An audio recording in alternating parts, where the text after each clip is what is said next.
High!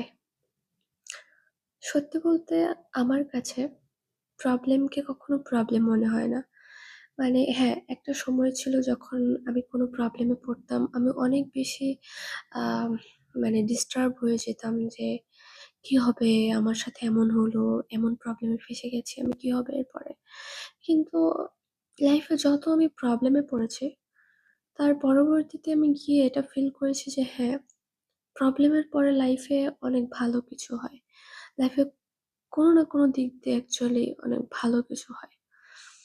তো তখন গিয়ে মনে হয় যে হ্যাঁ, তখন ওই প্রবলেমটা হয়েছিল বলেই আজকে হয়তো আরো বড় প্রবলেমের থেকে আমি বেঁচে গিয়েছি।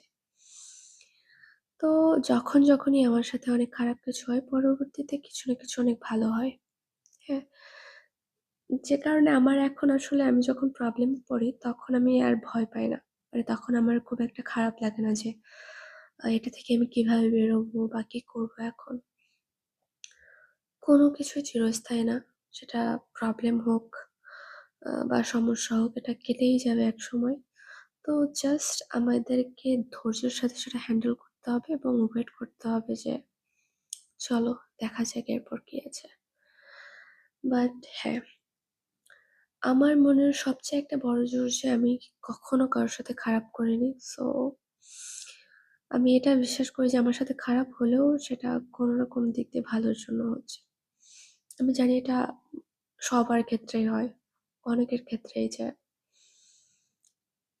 খারাপ কিছু হলেও কোনো না কোনো দিক দিয়ে ভালো কিছু হবেই। তো প্রবলেম আসলে আসলে ভয় পাওয়া উচিত না। যারা হচ্ছে নতুন প্রবলেম ফেস করছে বা টিনেজে আছে, তাদেরকে বলব যে প্রবলেম মানে সুযোগ, প্রবলেম মানে আ পাওয়ার। সো প্রবলেমটাকে ফেস করা উচিত। আর আম প্রবলেমের পরবর্তী যে ভালো কিছু হবে তার জন্য ধৈর্যের সাথে ওয়েট করা উচিত। অবশ্যই প্রবলেমের পর কিছু না কিছু ভালো হবেই। ডেফিনিটলি হবে।